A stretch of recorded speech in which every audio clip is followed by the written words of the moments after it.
রব্বিরহামহুমা কামা রব্বায়ানি সগীরা।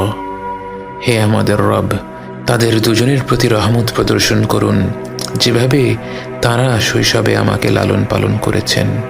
বাবা মা যে পরম স্নেহ মমতা দিয়ে একজন সন্তানকে লালন পালন করেন, সৃষ্টি জগতের কোনো কিছুর সাথেই তার তুলনা হয় না।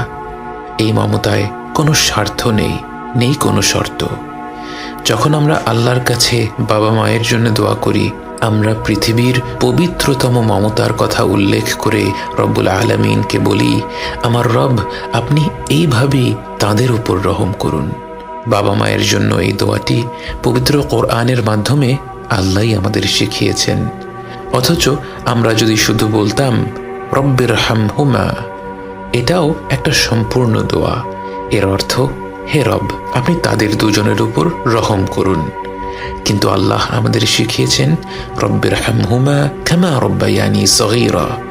শৈশবে তারা কতটা স্নেহ মমতা ভরে আমাদের লালন পালন করেছেন, এ কথা উল্লেখ করতে গিয়ে আমাদের মনে পড়ে যায় তাদের অজস্র আত্মত্যাগের কথা।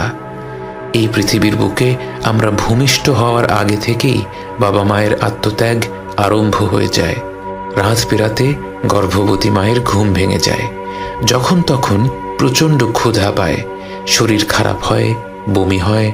বাবাকে সর্বদা সতর্ক থাকতে হয়, গর্ভবতী মায়ের যখন যা প্রয়োজন সেটার ব্যবস্থা যেন দ্রুত করে ফেলা যায়। জন্মের পর থেকে বাবা মায়ের সময়সূচি বাচ্চাকে ঘিরেই গড়ে ওঠে। বাবা মা যখন হাত তুলে তাদের রবের কাছে দোয়া করেন, তার কতটুকু নিজেদের জন্যে আর কতটুকু সন্তানদের জন্যে তা তো কেবল আমাদের রবই জানেন। এবং তিনি জানেন বলেই আমাদের শিখিয়েছেন রব্বিরহামহুমা কামা রব্বায়ানি সগীরা।